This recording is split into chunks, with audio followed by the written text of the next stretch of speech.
बर्बादी के कगार पे, उसमें अगर राजस्थान को कोई बचा सकता है तो फिर टेगा जी महाराज बचा सकते हैं, फेरू जी महाराज बचा सकते हैं, कि लोग देवता बचा सकते हैं। जिससे बदरी का आतंक, अभी मैं धन्यवाद दूंगा मंच पे जो हमारे वक्ता भाई रामचंद्र जी ठाकर मजबूत प्रधान है के समाज के साथ साथ किसान की लड़ाई लड़ते हैं, नौजवान की लड़ाई लड़ते हैं। भाई राम विलास जी जो हमारे अध्यक्ष है झाड़वा सभा के, मांगीलाल जी तो मजबूत है ही, सरपंच साहब फलेर वाले, नंदाराम जी मूल जिला के सदस्य। मैं इन सब इस बात का धन्यवाद दूंगा कि अलग अलग पार्टी में होते हुए भी समाज की जहां जरूरत पड़ती है सब एक मंच पर दिखाई देते हैं। इन्होंने जो मेरे लिए बात कही, मैं इतना ही विश्वास करके दिलाता हूँ, चाहे कौम को आवश्यकता पड़ेगी, चाहे किसान को आवश्यकता पड़ेगी, सत्ता को ठोकर मार के पहले भी मैं सड़क पे था और आगे भी तन मन से इस कौम के लिए हमेशा खड़ा रहूंगा।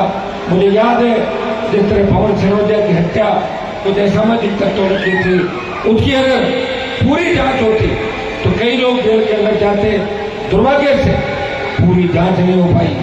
भाइयों, बाबर के साथ जीवन गुजारा, जैसे 20 से ज्यादा किसान के बेटों के सीने में गोलियां उतर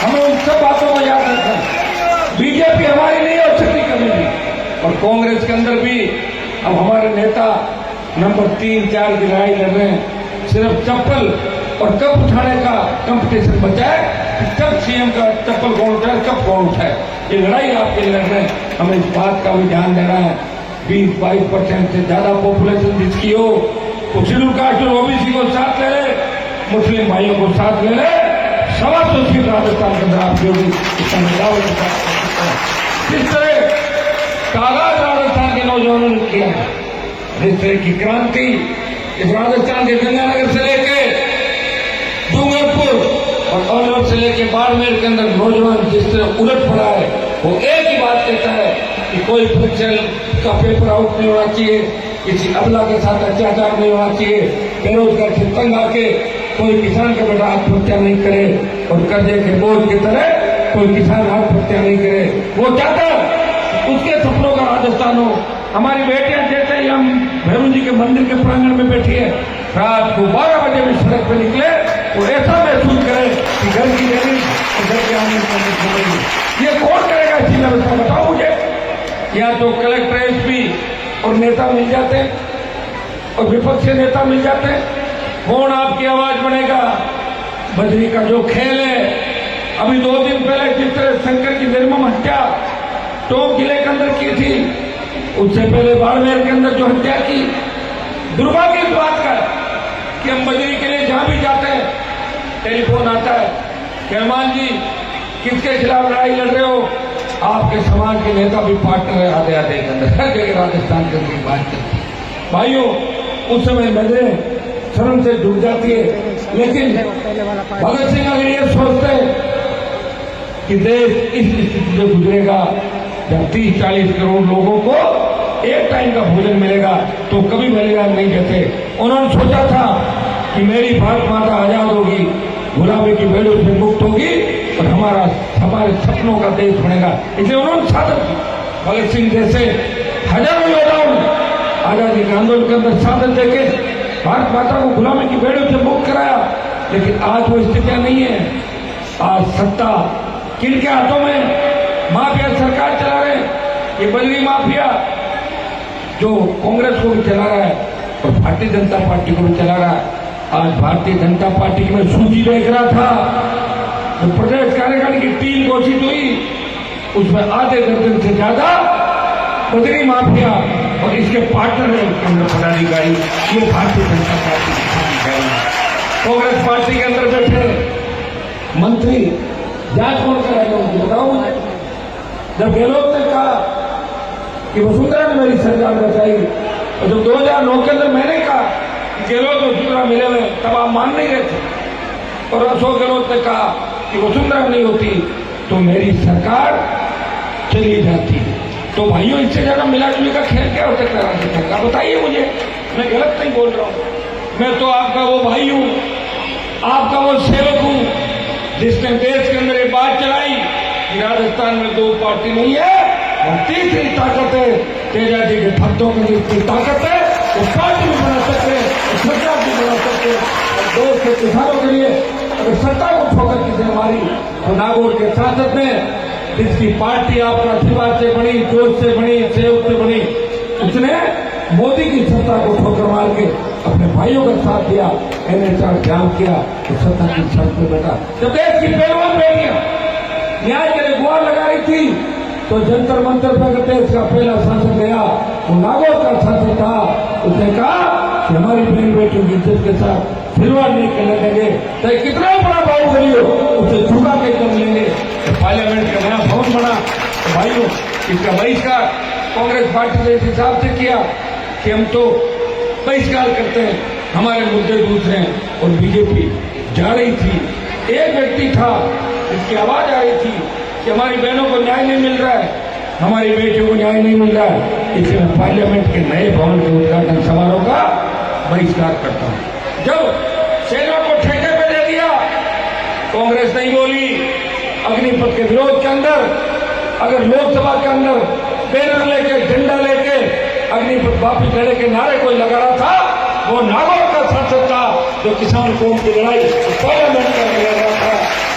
जोधपुर के अंदर 2 लाख जवानों की रैली करके मोदी जी को चुनौती दी, मोदी जी हमारे दिल्ली की ओर कूच कर रहे, दिल्ली की ओर हम उस कौम चाहते हैं जिस कौम का साम्राज्य दिल्ली पे था, दिल्ली के चारों तरफ। उस कौम ने हमेशा लड़ाई लड़ी, कभी झुके नहीं, कभी रुके नहीं, और देश की सीमाएं अगर सुरक्षित है, हमारी कौम का बहुत बड़ा योगदान है। इसलिए तो गीत गाया जाता है, कोई सिख, कोई जाट मराठा, कोई गोरखा, कोई मद्रासी, ऐसी थोड़ी गाया जाता है। वो जवान जो इतिहास अगर पढ़ोगे तो रोंगटे खड़े हो जाएंगे। इसलिए भाइयों, हमें बड़े भाई की भूमिका अदा करनी है, सर्व समाज को साथ लेकर चलना है। 1947 से पहले सारी जातियां हमसे प्यार करती थी, आखिर क्या हो गया कि धीरे धीरे लोग चले गए। कारण हमारे नेता थे जिन्होंने न तो समाज का सोचा और न दूसरी जातियों का सोचा। जो पीड़ित शोषित तबका हमारे साथ था राजस्थान में, एक हमारा था कि राजस्थान के जाट नेताओं के साथ मीणा भी होते थे, गुजर भी होते थे, यादव भी होते थे, मेघवाल भी होते थे, मुसलमान भी होते थे, माड़ी भी होते थे। आज स्थिति क्या हो गई, उन नेताओं को उनकी कॉन्स्टिट्यूशन में वजूद नहीं रहा। तो टिकट मांगने के लिए कभी गहलोत को पॉलिटिकल पापा कहते हैं, तो कभी सचिन पायलट को अपना नेता बनाते हैं, तो कोई वसुंधरा को अपना नेता कहते हैं, क्योंकि उनकी नींव कमजोर है। वो बिजनेस कर रहे हैं, व्यापारी बन गए। मैं नेता का भी भाषण सुन रहा था, वो कह रहा था कि हनुमान जी तो बजरी वालों को फायदा पहुंचाने के लिए आंदोलन कर रहे हैं, उसको पता ही नहीं, उसका भाई और वो खुद बाड़मेर में फाइटर है, इसलिए ऐसी बकवास कर रहा है। आप बताओ, मैं आंदोलन जुलाई में कर रहा हूँ, जून में चालू किया था, कब किया था? जून में, मई से शुरू किया जून कैंसर से, और जून महीने के अंदर 18 दिन में अगर 10 प्रदर्शन करने की ताकत इस देश में कोई रखता है, नागौर का सांसद है, जिसके भाइयों के मन पे 10% राजस्थान की सरकार को बार बार बताता है। मैं सोच रहा था कि बजरी माफिया को तो ठीक कर ही दूंगा, लेकिन गलती से मेरे समाज के 1 दर्जन से ज्यादा नेताओं को पिछली बार मैंने वेंटिलेटर से निकाल दिया था, अब की बार एक को भी नहीं निकालूंगा।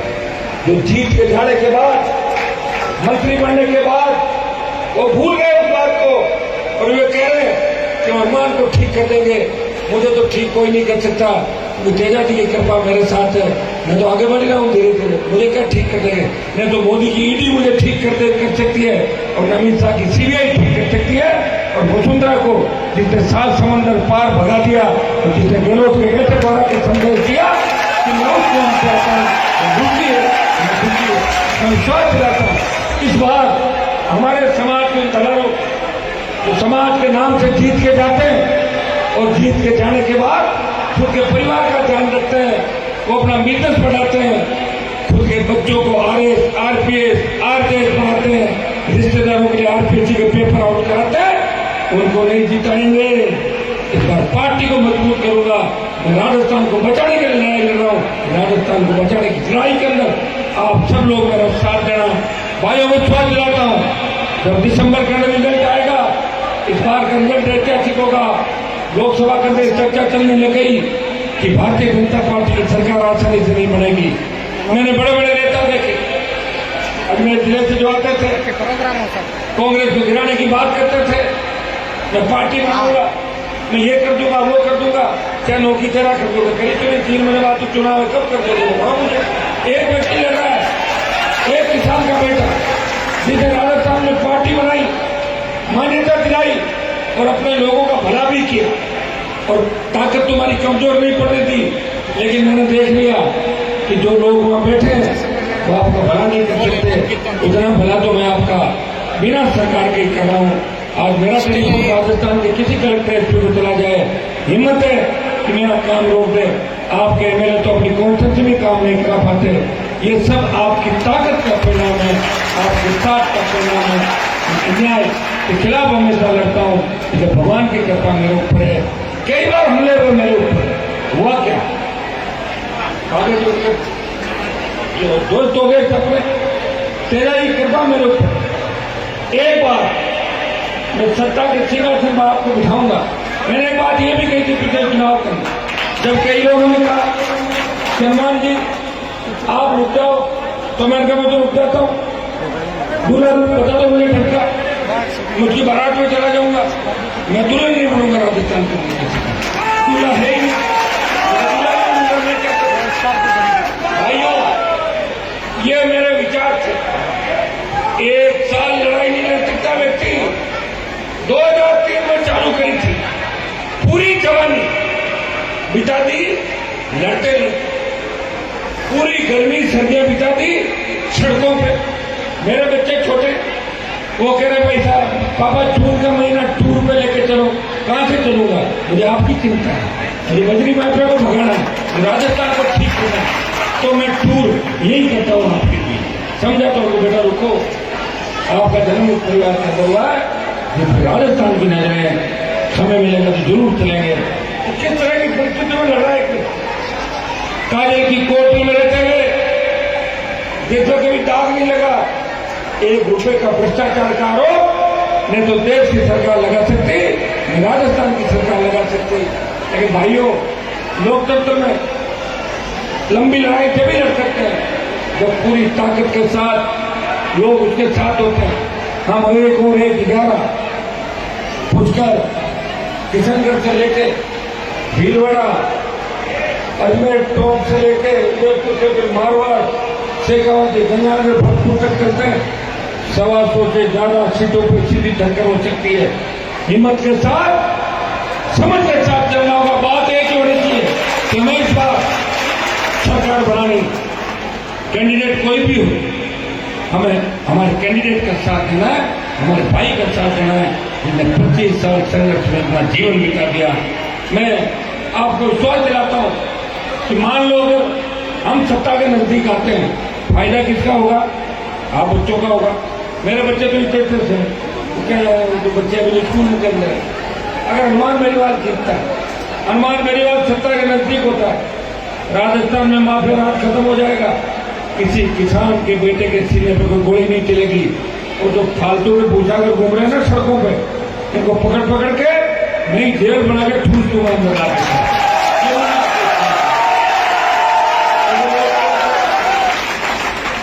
देखिए भाइयों, इसके लिए मजबूत शासन किया उसके। पुलिस का जब एसपी ईमानदार होता है तो थानेदार सारे ईमानदार होते हैं, तो एसपी चोर होता है तो सारे ही थानेदार उससे आगे निकलते। प्रदेश का मुखिया, प्रदेश के मुखिया के आसपास बैठे लोग अगर ईमानदार होते हैं तो पूरी प्रदेश ईमानदार होती है। ये वही राजस्थान है जहां माध्यमिक शिक्षा बोर्ड पे कभी कलंक नहीं लगा, आरपीएससी में कलंक नहीं लगा, राजस्थान विद्यालय पे कलंक नहीं लगा, कर्मचारी चयन आयोग पे कलंक नहीं लगा। आज दिल्ली में लोग मुझे मजाक में पूछते हैं यूपी में तो डिग्री नहीं मिल रही है, राजस्थान में डिग्री की क्या रेट है? मान जी दिलवा दो ना कोई डिग्री। ये इज्जत रह गई हम लोगों की। और ये भी कहते हैं क्या आप लड़ तो रहे हो, क्या पार पड़ जाएगी? क्या लड़ाई अच्छी लड़ रहे हो? सरदार शहर के चुनाव ने साबित किया, बल्लभनगर के चुनाव ने साबित किया कि हनुमान बेनीवाल की राष्ट्रीय लोकतांत्रिक पार्टी जो किसानों और जवानों की पार्टी है, वीर तेजाजी का आशीर्वाद से बड़ी पार्टी है। वो पार्टी मारवाड़ की पार्टी नहीं रही, वो राजस्थान की पार्टी है। भाइयों, किशनगढ़ के अंदर भी पिछली बार मैंने उम्मीदवार नहीं उतारा, मुझे चिंता थी। आप उसमें 10-15 लड़ रहे थे, मैंने क्या करूंगा उतार कर, एक और खराब हो जाऊंगा।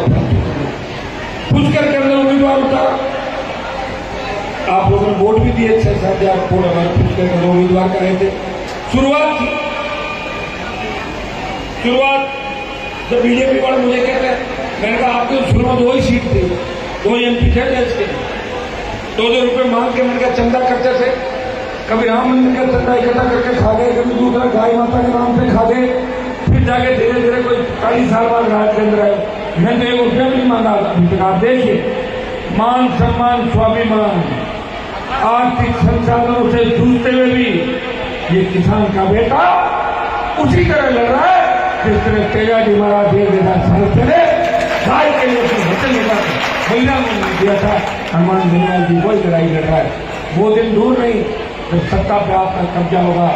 ये अपने आप जो हजारों की तादाद के अंदर आप आशीर्वाद देने के लिए पहुंचते हो, ये माताएं बहनें जो बड़ी उम्मीद के साथ मेरी तरफ देख रही है, ये छोटी बहनें और बेटियां जो देख रही है कि हनुमान जी आप संविदा पे नौकरियां दिलाओ, नई नौकरियां खुलवाओ, आप व्यवस्था को ठीक करो, हमारी इज्जत सुरक्षित कैसे रहे, हमारे भाई कैसे आगे बढ़े, हमारे किसान कैसे आगे बढ़े।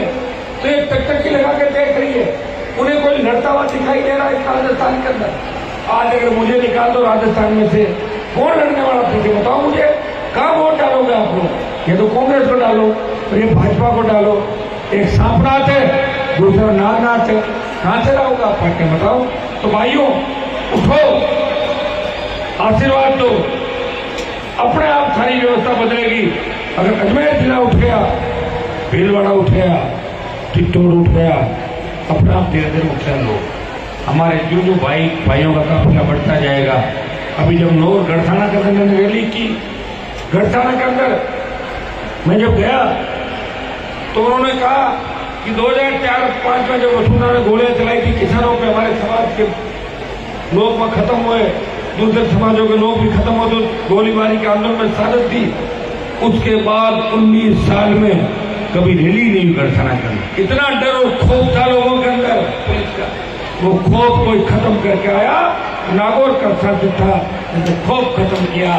आपके यहाँ भी तेजादशी के दिन 6 जगह 5 जगह तेजाजी महाराज के और बीकानेर में राम साहब पीर के लिए आपकी इच्छा थी कि हनुमान जी आए। सब जगह में कैसे आ सकता था? मैं हेलीकॉप्टर था, आपके बीच आया था। अभी हेलीकॉप्टर आपको पता है बहुत महंगा है हेलीकॉप्टर। मैं तो हेलीकॉप्टर नहीं घूमू, अभी किराए का जुगाड़ नहीं बैठ रहा मेरे साथ, मैं गाड़ियों से घूम रहा हूँ। रात और दिन आप मुझे देखते, कब 5 बज जाती है, कब 6 बज जाती है, कब 7 बज जाती है, सुबह 8 बज जाती है। लेकिन हर व्यक्ति को, हर समाज को न्याय दिलाने के लिए एक व्यक्ति जाता है।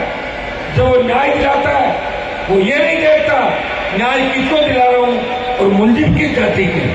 अगर ये मैं तय करने लग गया तो मेरे पे कृपा नहीं रहेगी तेजाजी महाराज की। जहां अन्याय हुआ है, अगर मेरी कौम के व्यक्ति ने भी अन्याय किया तो हनुमान बेनीवाल अन्याय करने वाले के खिलाफ हमेशा खड़ा मिलेगा। ये मैं विश्वास आपको दिलाता हूँ। भैरव जी महाराज के कार्यक्रम के अंदर आपने बुलाया, रोकनगढ़ किशनगढ़ के लोगों की बड़ी कृपा मेरे ऊपर हमेशा रही है। हमारे जो नौजवानों की टीम है, भाई रामस्वरूप, प्रेम जी कोकर, सारी जो टीम यहाँ पे बैठी है, सरपंच साहब, तमाम जो लोग मंच पे मेंबर और सारी टीम, मैं इनको जीतू है दूसरों से सबको धन्यवाद दूँ कि बच्चे अपनी अपनी गाड़ियों के अंदर, मोदी ने डीजल कितना महंगा कर दिया बताओ, 100 रुपये पार है, फिर भी बच्चे चलते हैं। मुझे कभी नहीं कहते, चलते चलते 15-20 साल हो गए, बताओ थक नहीं रहे। मौका आप थकते नहीं, बोले भाई साहब थकना क्या, जब आप ही नहीं थके तो हम क्या थकेंगे, हम तो व्यवस्था बदल के मानेंगे। अब मुझे लग रहा है कि राजस्थान में बदलाव होगा। इस बार सारे एग्जिट पोल झूठे साबित हो जाएंगे, भारतीय जनता पार्टी पीछे चली जाएगी, राष्ट्रीय लोकतांत्रिक पार्टी बहुत आगे क्यों राजस्थान में बढ़ेगी। ये मैं विश्वास आपको दिलाता हूँ। इस कार्यक्रम की तरफ मैंने बुलाया, स्वागत सत्कार किया। मैं हमेशा आपके लिए तैयार हूँ। पहले बद्री वहां पे आके इलाज करेंगे, उसके बाद तोड़ भी कराएंगे राजस्थान के अंदर। पेपर लीक की जो घटना है, अंतिम व्यक्ति अंतिम कड़ी तक नहीं पहुंचा जा रहा है। आखिर अंतिम मुलजिम कौन है? वो तो मुख्यमंत्री के इर्द गिर्द के हैं, वसुंधरा जी के इर्द गिर्द के लोग हैं। ईडी की जांच कराओ तो मैडम निकलेगी मुलजिम बदली माफिया के साथ, पूरा ही काम करती थी, तो गहलोत कर रहे। तो भाई ये जांच कौन कराएगा? ये तो नहीं कराएंगे। और मोदी जी क्यों कराएंगे? आपने देखा कि प्रधानमंत्री की जब मीटिंग हुई, अशोक गहलोत और मोदी आधा घंटा बात करते हैं। क्या बात करते हैं बताना मुझे, क्या बात करते हैं बताओ? आरोप प्रत्यारोप, फिर आपस में बात, लंच डिनर साथ, जनता को बेवकूफ बनाना, हम इसका ये कर देंगे वो कर देंगे। कुछ नहीं किया। कोई भी नेता पकड़ा गया